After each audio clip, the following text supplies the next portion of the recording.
The gold letters above the lobby were different. Yesterday they read, Daniel and Sons Innovations. Today they read, Arnold Global Holdings. His trusted friend tried to hijack his company, and this is going to reveal something deep. Hi viewers, welcome to our channel. Please like this video and subscribe to our channel as we take you through another beautiful story. The glass door of the tallest building on the street did not open for Daniel. It used to slide apart the second it saw him, like it was happy to welcome its owner. But today the door stayed shut. The security scanner blinked red. Beep, beep, beep. Like a tiny angry heartbeat. Daniel lifted his face and stared. The gold letters above the lobby were different. Yesterday they read, Daniel and Sons Innovations. Today they read, Arnold Global Holdings. His chest tightened. Sir, a guard said, shoulders stiff, eyes low, you are not allowed inside. Not allowed. In his own company. The company he started when he had only one desk, one chair, one laptop, and one small dream. The guard swallowed. New management orders. The revolving door turned, and out stepped a man in a blue suit and a cold smile. Cameras clicked behind him, reporters lifted mics, office workers pressed their faces to the glass from inside. It was Arnold. Daniel's old friend from school, the boy with the tattered uniform. The boy Daniel had protected. The boy Daniel had trusted so much that he made him the second in command. Arnold stopped just one step away from Daniel and spoke softly, so only Daniel could hear. Go home, he said. This place is mine now. The cameras flashed, the guards moved. The red scanner kept beeping. Daniel did not move. Arnold, he said, his voice low, what have you done? Arnold's smile grew colder. I finally took what the world said was yours by luck. And then, in front of everyone, Arnold raised a leather folder. Inside were papers with blue seals and bold stamps. He showed the folder to the closest camera and said, As acting CEO, I have removed Daniel from his position. I am the owner now. The crowd gasped. A reporter shouted, Is it true Daniel was stealing from the company? Another yelled, Do you have proof? Arnold faced the lights and nodded like a king. Yes, all here. He tapped the folder. Daniel's fingers curled. He looked at the folder, then at Arnold's eyes. Eyes that he suddenly understood were never friendly. Jealous, longing, hard. And then a second sound cut through the noise, distant sirens getting closer. Arnold whispered, If you step inside, you will be arrested. Daniel's jaw tightened, but far inside his coat pocket, his thumb pressed a hidden button on a small black device. A tiny green light blinked once. No one saw it. Daniel met Arnold by fate. Daniel wasn't born poor, but he wasn't born king either. He grew up in a normal house with a mother who prayed out loud and a father who fixed everything with the same toolbox. Broken chairs, broken radios, broken hearts. His parents taught him two things. Work is a seed, and people are also seeds. Water them or crush them. He chose to water them. He first saw Arnold on a hot morning in secondary school. The sun was a bully that day. Every student was sweating. Boys laughed too loudly. Girls rolled their eyes. And in the middle of it all, a new boy stood still, his uniform rough and too big, his shoes cracked at the tips. Move, someone shouted, pushing past him. The new boy stumbled and dropped his books. The corridor exploded with giggles. Daniel crouched and picked up the books. I'm Daniel, he said. Arnold, the boy whispered. Hungry?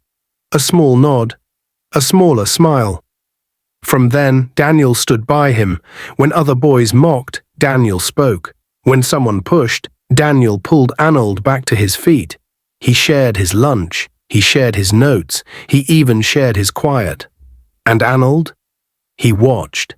He listened. He learned. Years rolled like slow wheels. After school, Daniel built something from nothing. He used his father's seed rule: plant, wait, water, protect. He started a company in a tiny room with peeling paint. He wrote code at night, pitched during the day, and laughed only when he remembered to breathe. He hired one person, then two, then 20. He failed, tried again, failed better, tried again, and one day, boom. Clients, contracts, money that did not run away. He called it Daniel and Sons Innovations. Not because he had sons yet, but because he dreamed of a future he would one day give to his children. News wrote about him. TV showed his smile. People said, lucky. He said, seed. When the company became bigger than his small fridge could hold, he looked around for someone he could trust with the sensitive parts, the approvals, the sign-ins, the systems. He thought of all the men he had met and then thought of the skinny boy with the cracked shoes. Come, he told Arnold over the phone, stand with me again. Arnold came. He came wearing a new suit but old eyes. He hugged Daniel with both arms, and people clapped when Daniel announced, "This is my friend, my brother. He will help me lead." They started to share the same room again, like before. Now it was a glass office with a city view. Daniel explained everything. He opened the safe, but not all the way. He gave keys, but not the last one. He showed doors, but not the hidden door behind the painting. Because Daniel remembered his father's second lesson: protect your seed. Still, he trusted Arnold with much. He trusted him with schedules, approvals, and the team. Arnold signed memos. Arnold met investors. Arnold smiled in staff photos. He began to walk through the hallways like he owned the air itself. People loved Daniel, but people feared Arnold. He was never rude. He was just too quiet, like a river that looks calm until you step in and feel it pull your legs. Sometimes, late at night when the lights were low, Daniel would see Arnold standing at the window, staring at the city. Not blinking, not breathing, just staring. Big dreams, Daniel would joke. Arnold would turn and smile, but the smile always felt like a shirt that didn't quite fit. Yes, he'd say, very big. Then came the trip. Daniel had been working for 6 years without a break. His fiancée, Lola, finally took his hand and said, "Let's rest, even if it is just for 2 weeks. You promised me a promise ring and a promise sunset." Daniel laughed and gave her both. The plan: 10 days abroad, quiet, no meetings, no calls unless the building was on fire. The company was stable, the systems were clean. Everything important had a second lock. The true contract database had a secret trail only he knew. Still, he called Arnold into the office the night before he left. "I'm putting you at the helm," Daniel said. "Keep things steady, no big changes. If something shakes, send me a text." Arnold nodded slowly. "Of course." He touched the back of the chair like it was soft gold. "Thank you for trusting me." Daniel smiled. "I always have." Arnold's eyes shone. "I know." But when Daniel left the next morning, Arnold did not keep things steady. He called a meeting.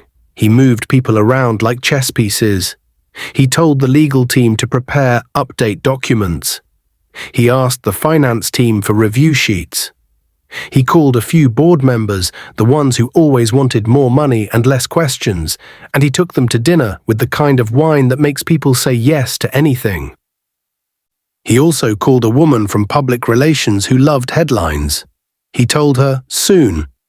For 10 days, Daniel was just a man on a beach, holding hands with a woman who smelled like coconut oil and hope. He swam. He slept. He forgot to check his phone because Lola kept stealing it and saying, "Today you are mine." He let himself be hers. Back at the company, Arnold started printing seals. He printed blue stamps.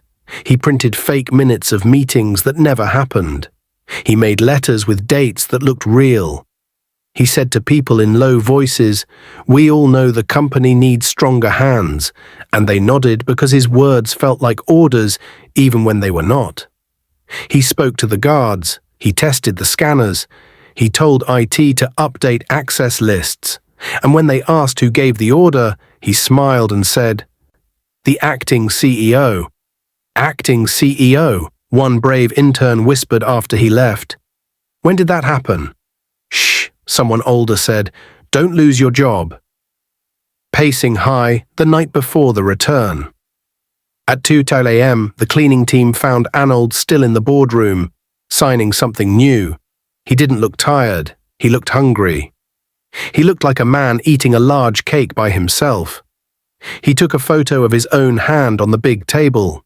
He sent it to someone. The text read, "Tomorrow." At 6 a.m., he stood on the roof, where Daniel sometimes went to pray. He did not pray. He stood with his eyes on the shining city and whispered it like a spell anyway. Tomorrow. Below him, inside a drawer in Daniel's private office, something small blinked green. It was the same kind of device Daniel had built when he had only one desk and too much fear. A backup. A watcher. A quiet friend. It recorded every update document. It recorded every review sheet. It recorded every fake seal and every illegal move. It did not sleep. In the airplane, Lola slept on Daniel's shoulder. The clouds outside looked like piles of white bread.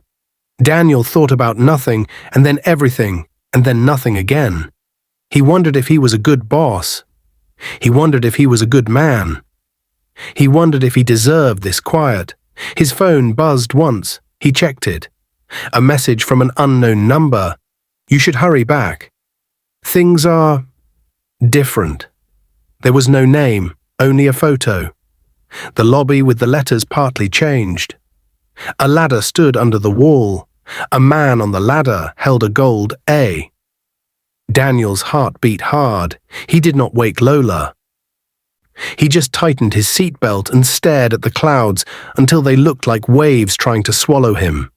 Now he was here, back home, back at the glass door that refused to open. The scanner still beeped, the guard still looked nervous, and Arnold was still smiling like a camera had said cheese, and his face had obeyed forever. Inside the building, office workers pointed. Some looked scared, some looked excited, like this was a TV show. On the second floor, 2 board members peeped from behind a potted plant. They looked like children stealing sugar. Daniel looked down at his shoes. He let his breath slow. He felt his heartbeat move from his ears back to his chest, where it belonged. He lifted his head and spoke to the reporter closest to him. "Turn your camera to that man," he said, pointing at Arnold. "Ask him when the board meeting to remove me took place. Ask him to show you every signature." The reporter blinked, surprised. "Sir, are you saying—" "I am saying," Daniel answered softly, "that seeds know their own soil." The reporter didn't understand, but he turned his camera anyway. Arnold laughed, a short, tight sound. "Stop trying to be poetic," he said. "You lost." He held up the leather folder again and flipped through the pages, letting the blue seals shine under the lobby lights. "These are minutes of meetings that removed you. Here are signatures. Here are—" Daniel took one step forward. The guards blocked him with their arms. He did not push. He simply looked at page 3 and then at page 7. And then he made a small sound. "Strange," he said. "What is strange?" a second reporter asked. Daniel did not answer. Instead, he lifted his hand and scratched his ear, and the small black device in his pocket felt the movement and woke up a second part inside the building. In Daniel's private office, a hidden screen behind the painting blinked to life. In the server room, a backup route opened. In the lobby, the giant video wall, meant for adverts and happy staff photos, suddenly turned black. The crowd went quiet. The video wall flickered. A timestamp appeared. 02:11 a.m. Boardroom camera. 3. A still image showed Arnold alone at the table. Then the image moved. It was a video. Everyone watched as Arnold stamped papers, slid signatures across the table with a ruler, and pressed a blue seal hard onto a blank spot. They watched him practice a signature twice before he got it right. They watched him whisper to himself, "Tomorrow." Someone gasped. Someone shouted, "What is this?" Arnold's face changed. The smile cracked. He looked up at the video wall and then at Daniel. How dare you? Turn that off." No one moved. The guards looked at one another. The reporters raised their cameras higher. The office workers came closer to the glass. The video changed. 03:27 a.m. Lobby access logs. Names scrolled. A red line highlighted changes to the access master by user Arnold. Another red line showed emergency override granted. The guards lowered their arms. Arnold's jaw clenched. He snapped the folder shut and turned to the cameras. "This is all a trick. He is a hacker. He is attacking the system right now. Security, remove him." The nearest guard took half a step, then stopped. The wall changed again. 04:02 a.m. Legal printer feed. Printed pages rolled out in fast forward, seals, dates, signatures, while the small black camera in the printer tray watched silently. The crowd murmured like the ocean before a storm. Daniel stood very still. He did not shout. He did not smile. He simply watched Arnold, the boy he once protected, and saw the man he had become. Arnold's hands shook. He looked around as if the air was closing in. He pointed a finger at Daniel and screamed, "You think you are smarter? You think your luck never ends? I carried this company. I made your deals work. I stayed late while you were on a beach. People respect me, not you." His voice echoed on the marble. The video wall paused. On the black screen, white words appeared. "Seeds know their own soil. DF." For the first time, some staff smiled.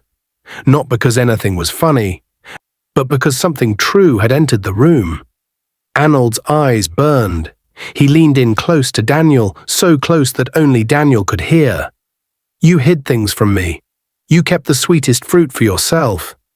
"I kept the roots safe," Daniel whispered back. "There is a difference." Arnold straightened and threw his voice to the ceiling. "Call the police. Arrest him for trespassing." And right then, as if the city obeyed his words, the sirens arrived, loud and blue. 2 police trucks stopped at the curb. Officers jumped out, stern and quick. Reporters swarmed. Mics rose like a forest of black sticks. Someone shouted, "Who called them?" Someone else said, "We got an anonymous tip about a break-in." Arnold stepped forward to meet the officers like a man greeting his guests. He held up the leather folder. "Officers, I am the CEO. This man is trying to force entry. He is dangerous and—" A young officer pointed at the video wall. "Sir, what is that?" Arnold looked. The screen now showed 05:14 a.m. Roof camera. There he was again, standing alone on the roof, whispering, "Tomorrow." Silence fell hard, like a book shut with both hands. Daniel slowly took his phone out. He wasn't a hacker. He wasn't a magician. He was a planner, and he was patient. He had been watered by hard days, and he had learned to water his seeds back. He searched for a file. His thumb hovered over something labeled root lock. He looked at the officers and spoke clearly, for everyone to hear. "I will go with you to the station. I am not above the law. But I request, right now, that you also take the man in the blue suit for attempting to take over a private company with false papers." Arnold's face went red. "Lies." "Then let us both go," Daniel said softly. "Let the truth walk with us." The senior officer hesitated. The cameras were all watching. The crowd held its breath. The guard nearest the scanner finally whispered, "Sir." The access list shows Mr. Daniel's name was deleted at 03:31 a.m. No board approval number, just a manual override. The officer nodded slowly, thinking.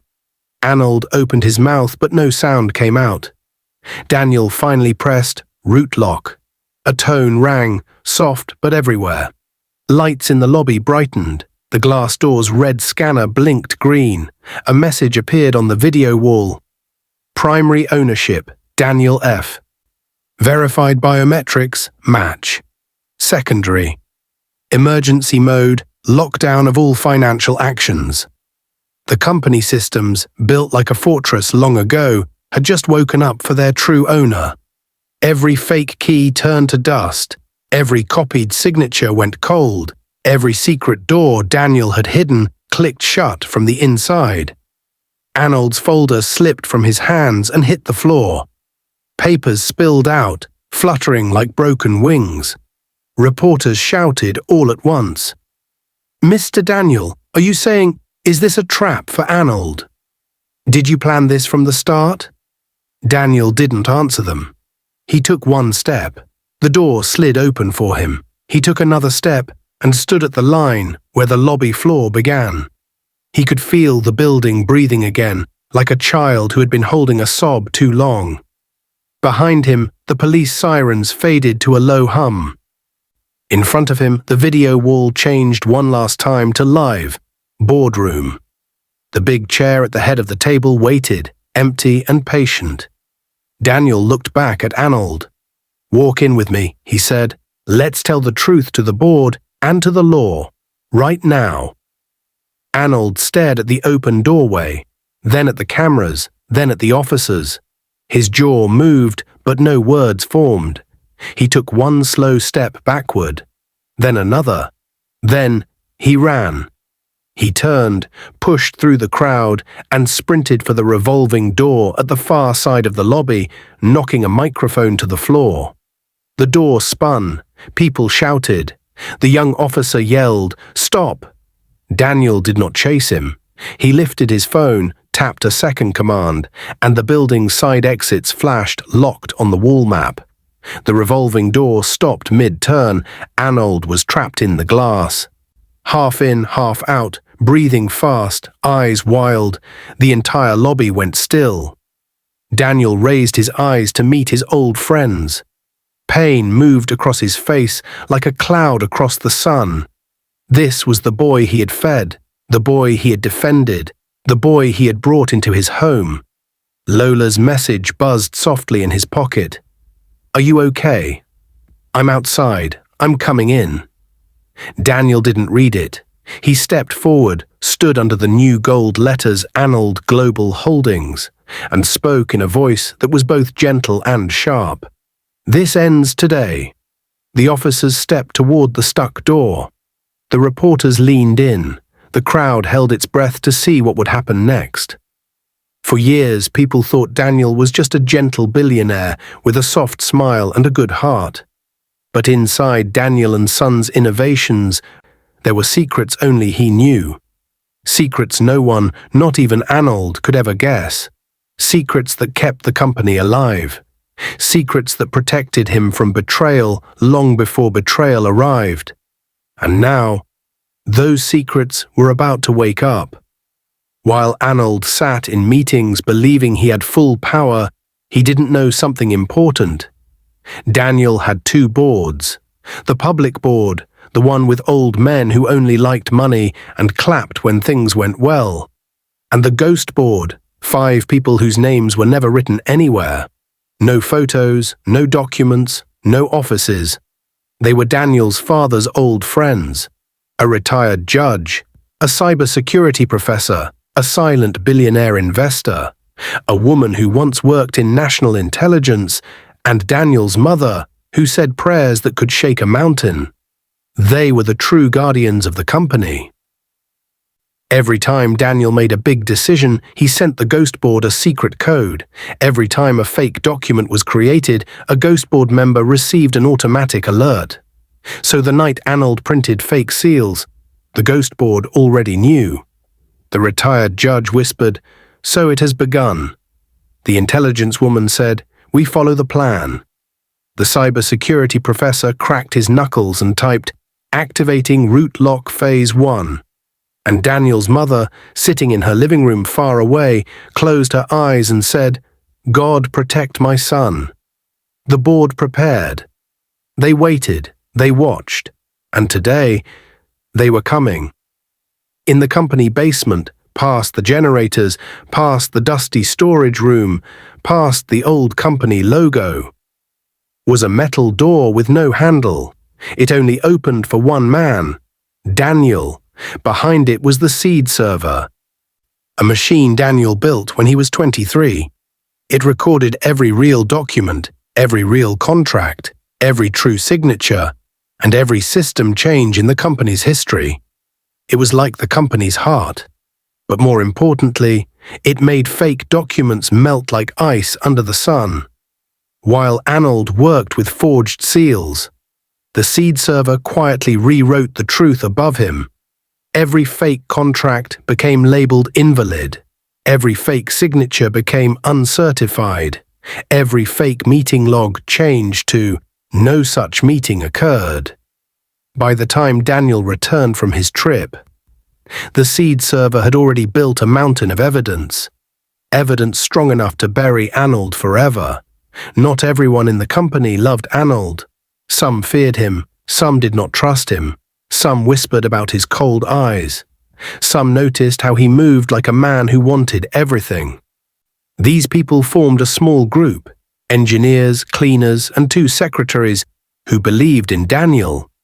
They called themselves the Loyal Few. The night before Daniel returned, one of them, a young cleaner named Samuel, pretended to mop the hallway but was actually recording everything Arnold was doing. He was the one who sent Daniel the first message. "Sir, hurry back. Something is wrong." He was the one who snapped the photo of the man changing the gold letters above the building. And Samuel wasn't alone. The team hid documents, saved CCTV backups, and even kept keys only Daniel could use. While Arnold thought he was moving like a king, the Loyal Few were watching like silent lions. Behind Daniel's office bookshelf was a door. A small door, a hidden door. Only one fingerprint could open it. Daniel's. Inside the room was a long wooden table and a wall filled with screens. Screens showing every corner of the building. The halls, the elevators, the parking lot, the printing room, the boardroom, and even the roof. On the table was a red folder labeled "If Betrayed." Inside it were documents Daniel hoped he would never use. Documents that listed all board members' illegal demands. Every investor who once tried to cheat him, and every crime Arnold had secretly committed during the last 3 months. Daniel didn't want revenge. He only wanted safety. But now, the folder was ready, and the truth inside it was burning bright. While all these secrets were breathing to life in the background, Arnold was still stuck inside the revolving door, breathing fast, sweating and shaking. Reporters pressed closer, cameras flashed like lightning. The police officers stood ready. Daniel stood calm, watching him like a man watching a storm that has finally shown its true shape. Arnold pressed his palms against the glass. "Let me out. This door is faulty." No one believed him. A reporter shouted, "Sir, reports say the documents you used were fake. Do you have anything to say?" Another yelled, "Who helped you? Did you have inside partners?" Arnold's voice cracked. This is all a setup." But the crowd didn't move. The guards didn't move. The police didn't move. Only Daniel stepped forward slowly. His steps were quiet, but each one made Arnold's panic grow louder. He stopped right in front of the glass wall. They were only inches apart. Daniel whispered, "Did you ever think about what would happen if everything you touched was fake?" Arnold swallowed hard. "Let me out." Daniel leaned closer. "Do you want to know the biggest secret I hid from you?" Arnold blinked fast. "What? What secret?" Daniel's face did not change, but his eyes sharpened. He lifted one hand gently and tapped on the glass. Tap, tap, tap. The whole crowd leaned in. Police officers stepped closer. The reporters raised their mics. Arnold held his breath. Daniel opened his mouth to speak. But before he could finish, a loud alarm blasted through the lobby. Bweet! Bweet! Bweet! A huge red warning flashed across every screen. Route lock activated. Ghost board arriving. Priority level critical. Everyone froze, except Daniel. He simply said, "Welcome to the part of the story you never saw coming." The police turned sharply toward him. The crowd stared. The cameras zoomed in. And then, the glass door behind Arnold suddenly made a heavy clicking sound. Clack. But it didn't open. It locked even tighter. And then, a black SUV with tinted windows pulled up right outside the building. 3 men in suits stepped out. Behind them, a woman with dark glasses and a silver walking cane. Someone whispered loudly, That's the ghost board. What are they doing here?" Arnold's voice shook. No, they're not real. They don't exist." Daniel turned slightly toward the SUV. "They do today." The ghost board walked toward the entrance, and the entire building waited to see what would happen next. For the first time since the drama began, everyone became silent. The police, the reporters, the employees peeking from the balcony, even the security guards who pretended to be brave. All eyes turned to the black SUV that had just stopped in front of the building. The doors opened slowly, and the ghost board stepped into the sunlight. They did not smile, they did not wave, they did not hurry. They walked like people who already knew how the story would end. Leading them was the woman with the silver walking cane, Mrs. Florence, the former intelligence officer. Her face was calm but sharp like a blade that could cut lies in half. Behind her came Justice Ocon, a retired judge whose judgments were feared even by criminals who never met him. Next was Professor Tunde, the cybersecurity master who once hacked into his own exam results just to prove the system was weak. Then Mr. Dyke, the silent billionaire investor, who rarely spoke more than 3 words at a time, but whose eyes saw everything. Last was Daniel's mother, Mama Felicia, wrapping her shawl tighter as she walked through the paparazzi lights. People whispered, "Ah, Mama Felicia." So she was part of it. This is serious, oh. If she is here, something big is coming. The ghost board stopped right at the entrance, and the automatic glass door opened immediately for them. None of them looked surprised. They entered as if the building itself bowed. Meanwhile, Arnold was still trapped inside the revolving door, half in, half out, sweating, shaking, and begging under his breath. His voice cracked. "Please, someone open this thing." But nobody moved, not even the guards he had bullied for weeks. Mrs. Florence stepped into the lobby and faced the officers. "Good afternoon," she said in a calm, serious tone. "We are here to submit a petition, including evidence for the immediate arrest of the man trapped inside that revolving door." All heads turned to Arnold. He froze. Mrs. Florence continued, "We have come with documents proving identity theft, forged signatures, illegal company takeover, tampering with shareholder structure, and secret financial transactions." A reporter gasped loudly. Another almost dropped his microphone. Justice Ocon stepped forward next. "Officer," he said, removing a brown envelope from his coat, "here are court papers from the Federal High Court. These papers state that Mr. Daniel is the recognized owner of this company, legally, financially, and constitutionally." He handed the envelope to the police chief. "Any attempt to remove him without the ghost board's approval," Justice Ocon said, "is invalid." The chief nodded respectfully. "Understood, sir." Arnold's face turned pale. His legs weakened. He leaned against the glass for support. No, no, please, this can't be happening. But it was happening. Professor Tunda stepped closer to the video wall and tapped his tablet. Immediately, all screens changed. On the left screen, copies of fake signatures. On the right screen, a replay of Arnold stamping documents at 2 a.m. on the center screen. Emails Arnold sent to 2 bribed board members. Once Daniel is out, you both will get 20% each. Do not worry, nobody will ever know. The employees screamed, "Ah! Yay! Chai! Betrayal!" Staff from the top floor rushed downstairs to confirm what they were seeing. A junior secretary covered her mouth, so he tried to sell the company. Samuel, the young cleaner from the loyal few, whispered to Daniel, "Sir, he would have destroyed everything." Daniel nodded gently. "I know." Arnold felt every eye in the lobby stabbing him like needles. He screamed through the glass. "The emails are fake. They are fake." Professor Tunde didn't even turn around. "You typed them with your own hands," he said quietly. "Your typing pattern is one of the most recognizable I've seen. You press the letter E too hard because your left finger is bent slightly." Everyone stared at the professor.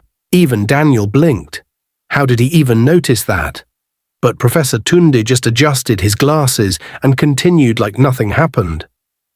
Mama Felicia stepped forward last. She was wearing a simple Ankara wrapper, but her presence was stronger than everyone else. She lifted her handbag slowly, opened it, and brought out a small book. It was old, worn, the edges were torn. It was labeled My Son's Company, Seed Rules, written by Daniel's late father. Mama Felicia placed the book on the table in the lobby. Everyone watched. She opened it carefully and read aloud. "If you ever give power to the wrong person, the company will protect itself before the person destroys it. A seed knows the difference between a farmer and a thief." Mama Felicia turned her head slightly toward the revolving door. Her voice was quiet but strong. "Arnold, you forgot one thing. A company built on truth cannot be claimed by a liar." Arnold trembled so hard his knees almost buckled. "No, please, Mama, please." But Mama Felicia's eyes did not soften. "You hurt the son that fed you," she said. "You tried to steal the house that sheltered you. Did you think God was sleeping?" Arnold shut his eyes. His lips trembled. For the first time since the drama began, he cried. Tears rolled down his cheeks. He whispered through the glass, I just wanted to be somebody. People respected Daniel. They never respected me. I helped him. I stayed late. I worked. Why didn't he ever make me equal to him?" The whole lobby grew painfully quiet. Even Daniel's breath caught. He had never heard his friend speak like this before. Mrs. Florence answered calmly, "Because respect is not bought, it is earned." Daniel finally speaks. The lobby waited as Daniel stepped forward. Everyone knew something important was about to be said. Daniel faced the revolving door. "Arnold," he said softly, "I shared my food with you when we were kids. I stood by you when students laughed at your uniform. I gave you a job because I believed in you. I gave you power because I trusted you. I traveled with peace in my heart because I thought you were my brother." Arnold looked ashamed but also angry. Daniel continued, "You say I never respected you, but you never respected yourself. You didn't want to grow with me. You wanted to replace me." Arnold's jaw clenched. "You hid things from me," he shouted. "You kept secrets." "Yes," Daniel replied quietly. "I hid the things you could have used to destroy the company, and today, I see that I was right." The entire lobby nodded slowly, murmuring in agreement. Arnold covered his face with both hands. He knew there was no escape, no lie left to tell, no door left to run through. But Daniel wasn't finished. He stepped even closer and whispered, "You want to know the last secret I hid from you?" Arnold slowly removed his shaking hands from his face. "What? Secret?" Daniel leaned in and said 4 words. "You never had control." Arnold's eyes widened. "What?" Daniel repeated calmly. "You never had control of this company, not for 1 second. Not even when you changed the name. Not even when you printed fake papers. Not even when you deleted my access." The reporters leaned in. The crowd froze. Even the police officers listened carefully. Daniel pointed slowly at the giant video wall. "Do you want to see the truth?" He snapped his fingers. Professor Tunda tapped his tablet. The center screen changed to a single shocking message. System owner Daniel F. Full control mode. Secondary user none. Arnold unauthorized ghost access. Status locked. The lobby exploded. "What? Jesus! Chai, he never had the company? Ha! God is wonderful!" So everything he touched was fake. Arnold's mouth fell open. His heartbeat raced out of control. What does that mean? What do you mean I never had control? I changed everything. I signed documents. I removed you. Daniel shook his head gently. And then he said the most painful sentence of all. "Everything you did was inside a sandbox." Arnold's voice cracked. "A what?" Professor Tunda explains. "A sandbox. A fake system environment. A copy. A toy version of the real company. Daniel placed you there so you would not cause damage while he studied your true intentions." The entire lobby went silent. Arnold had been ruling a fake company. Everything he thought he controlled was an illusion. Daniel had watched him the entire time. People whispered again, "Ha! So he was fooled. He was working inside a children's playground. The real company was never touched." Arnold collapsed to his knees inside the revolving door. No. This can't be real. I removed him. I saw the seals. I saw the signatures. I had the board members. Mrs. Florence cut him off. "The board members you bribed were also part of the sandbox. Actors. Paid to respond to you." Arnold's head snapped up. "Actors?" Professor Tundi nodded calmly. "We hired them to watch you." The crowd gasped again. Arnold screamed from inside the revolving door. "You set me up." Daniel shook his head sadly. "No, Arnold.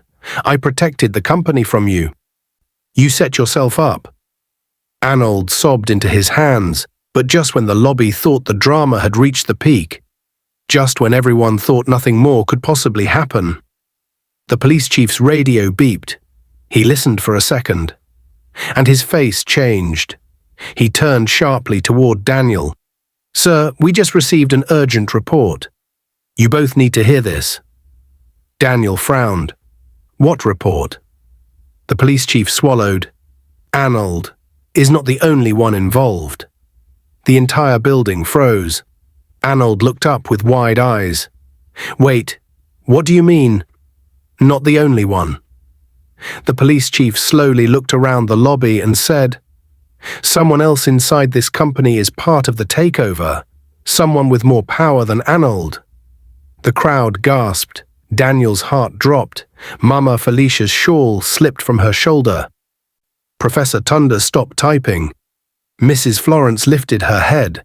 Reporters almost fell over, and Arnold whispered with a trembling voice, "He found out."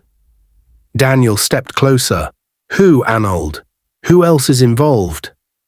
Arnold's lips shook hard. He whispered the name. Just one name.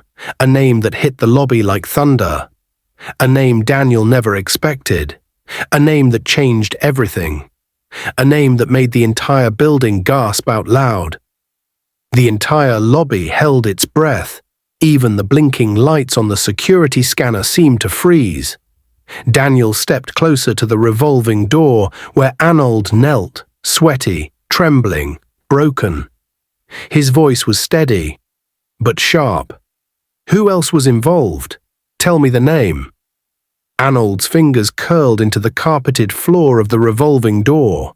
He tried to speak, but his throat locked. Tears rolled down his face. Mama Felicia whispered, "Talk, my son. The truth is the only thing that can save you now." Arnold swallowed hard, then very slowly, very painfully. He lifted his head and said the name, a single name, a name nobody expected, a name that made the whole building gasp, a name that made Daniel's heart stop cold. "Lola," Daniel blinked. His mouth opened slightly. "Lola?" he whispered. "My fiancée," the reporters screamed in shock. The lobby erupted like a pot of hot water thrown into fire. What? His fiancée? Ah, this story Don twist. Chai, God save us. Lola, the woman Daniel had travelled with, the woman who held his hand on the airplane, the woman who promised him love, the woman who begged him to take a break so he wouldn't stress himself. She was the one. Daniel stood still, as if his soul had stepped outside his body. He whispered again, more quietly, "Lola, my Lola." Arnold nodded slowly, shaking. "She came to me. Months ago." Daniel's brows furrowed. "Why?" Arnold's voice cracked. "She said she was tired of living under your shadow. She said you controlled everything. She said she wanted more, much more, and she could not get it by being your wife." Mama Felicia gasped.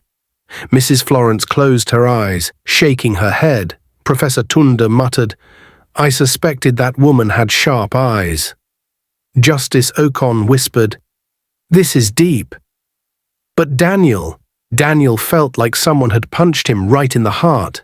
He stepped back 2 small steps. "No," he whispered, "Lola would never." But Arnold shook his head. "She planned it, every part." His voice was weak but steady. "She asked me to take over the company, so she could marry into power, not into love." The lobby erupted again. "Ha! Wonders shall never end." So she wanted to be the wife of the new CEO. Greed will finish some people. Chai, this one past telenovela. Daniel shivered. He remembered all the little moments, the times Lola insisted he should rest, the times she said, "Let Arnold handle things, you trust him." The times she stopped him from reading work emails on their trip, the nights she whispered, "Why do you hide things from me, Dan?" The morning she asked him for access to his company vault just in case. Every memory stabbed him like a blade. He felt sick. He felt betrayed. But he wasn't done. He stepped forward again and asked, "Where is she now?" The police chief slowly raised his radio. "Sir, we already tracked her. She's inside the building." The crowd screamed again. "Inside? In this same building? Jesus! This movie is sweeto. Where is she hiding?" Mrs. Florence turned toward the security room. "Show us the live camera feed." One of the guards ran inside and typed fast. In the lobby, the giant video wall flickered. Black, then static, then camera feed 47B, executive floor. A hallway appeared, shiny tiles, bright lights, expensive paintings on the wall, and at the far end, walking fast, her hair flying, holding her handbag tight, was Lola. Everyone gasped louder than before. She wasn't crying, she wasn't shaking, she wasn't scared. No, she was angry. Very angry, her face twisted with rage, and she was coming down the hallway. Straight toward the lobby. The crowd panicked. "Is she coming here?" "Security! Block the elevator! Officers, stand ready! This woman wants war." Arnold pressed his forehead against the glass. His voice trembled. "Daniel, she doesn't love you. She only used you. She only wanted the company. And when she found out you didn't trust her with the full secrets, she came to me." Daniel's chest rose and fell painfully. He felt like the air itself was attacking him. "But why didn't you tell me?" he whispered. Arnold sobbed. "I thought I could get everything.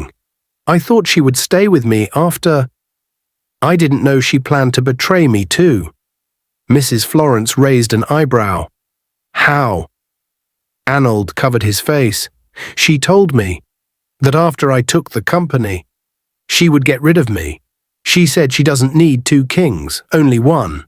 The lobby exploded again. Eewoo! God forbid bad thing. This woman is dangerous. She wanted to remove both of them. Mama Felicia shook her head in disappointment. A snake in my son's house. Daniel's heart cracked. He could barely breathe. He looked at the screen again. Lola had reached the elevator. She pressed the button angrily. The doors opened. She entered. The screen changed to camera feed elevator, descending to lobby. Lola stood inside the elevator, staring straight at the camera, like she knew the whole world was watching. Her voice came through the speakers, cold, sharp, terrifying. Daniel, I'm coming. The crowd stepped back in fear. Even the police officers straightened their shoulders. The elevator reached floor 10. Daniel stood rooted to the ground. The elevator reached floor 7.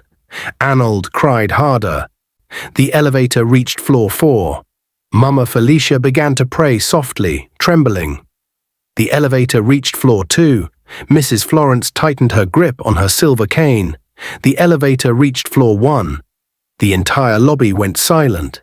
The elevator doors began to open. Ding! And there she was, standing in a black gown, eyes red with anger, holding something in her right hand, and Daniel's heart almost stopped, because in her hand was a folder.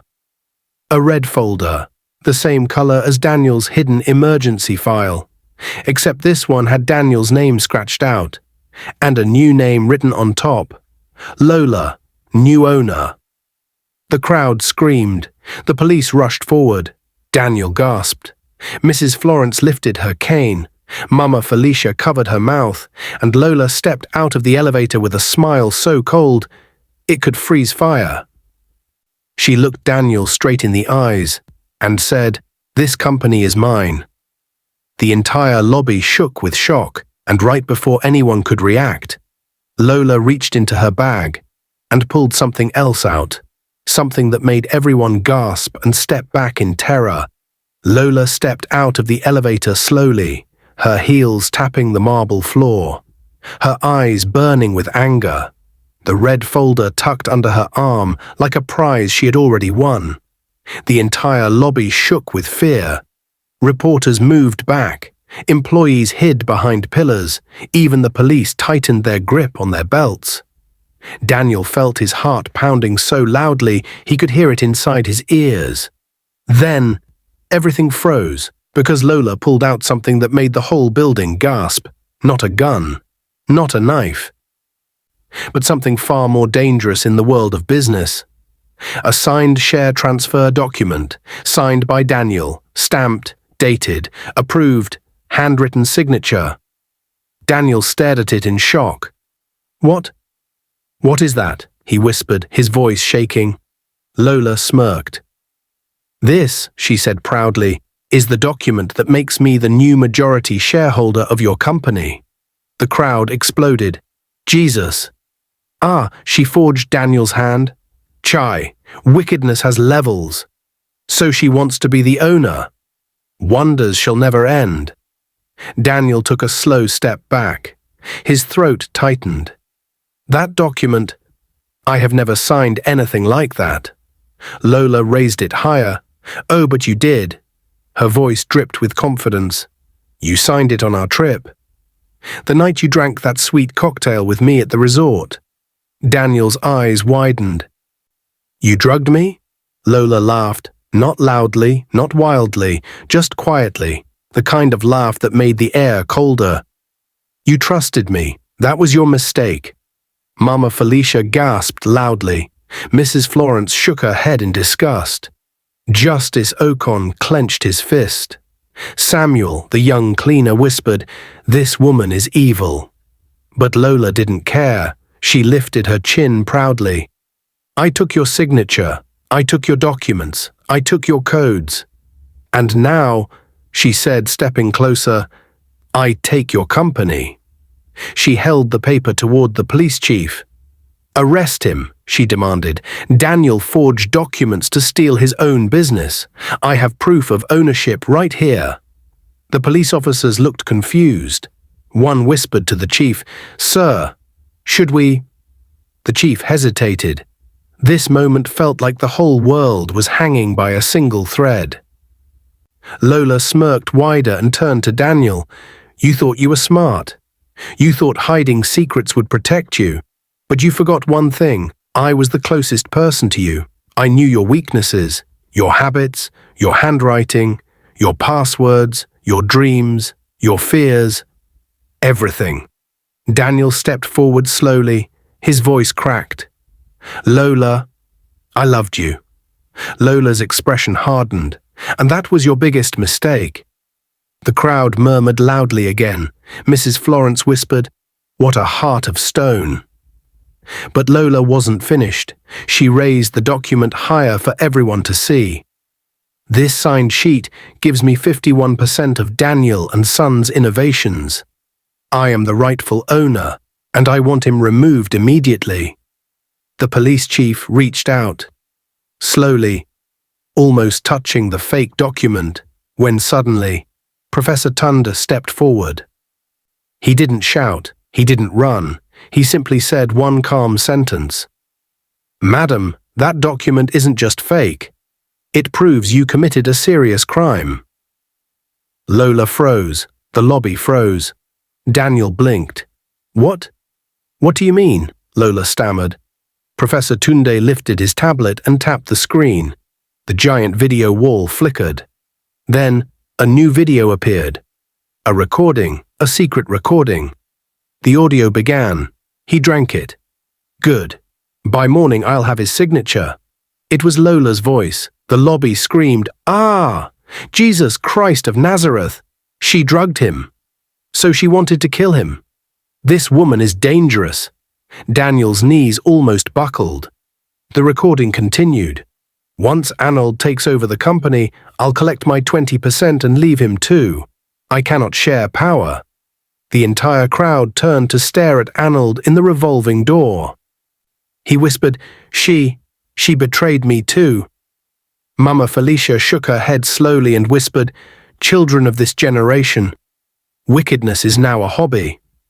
Professor Tunda pressed another button. Another recording played. This time, Lola was speaking to someone on the phone.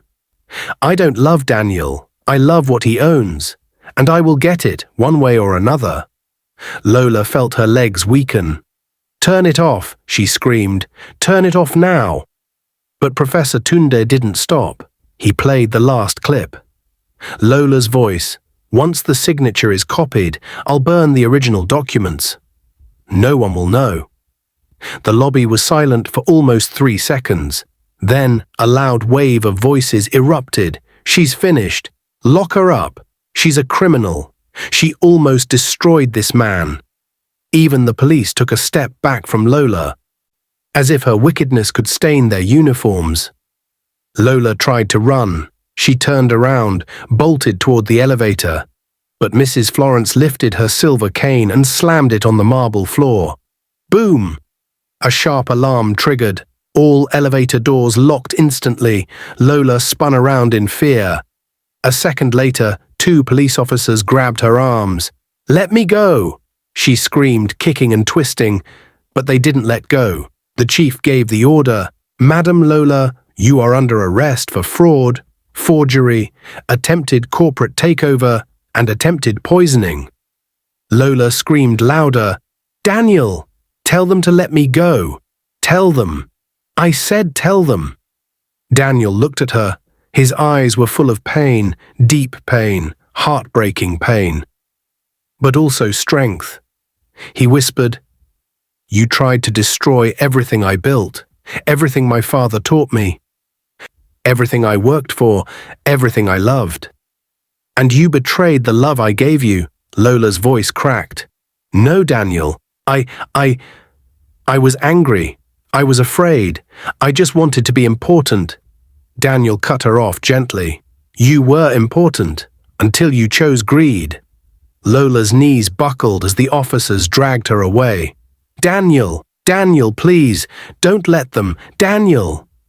Her voice echoed down the hallway, fading, fading, fading, until only silence remained. The police chief turned to Daniel. Sir, the company is legally yours. There is no more challenge. Mrs. Florence nodded. The ghost board will always protect you. Justice Okon added, everything you lost is restored. Professor Tunda tapped one final command. The giant video wall changed to a bright message. Primary ownership, Daniel F. Confirmed. All fake actions reversed. Company status secure. The employees clapped. Some cried, some hugged. Samuel, the young cleaner, wiped a tear and whispered, God really fights for the innocent. Mama Felicia stepped forward and held her son's hand. My child, she said softly, you did not lose. Evil only delayed you for a moment. Daniel looked at the company logo high above the lobby. It shone brighter than before. He took a deep breath. Then he stepped into the building fully. And the door closed behind him with a soft, victorious click.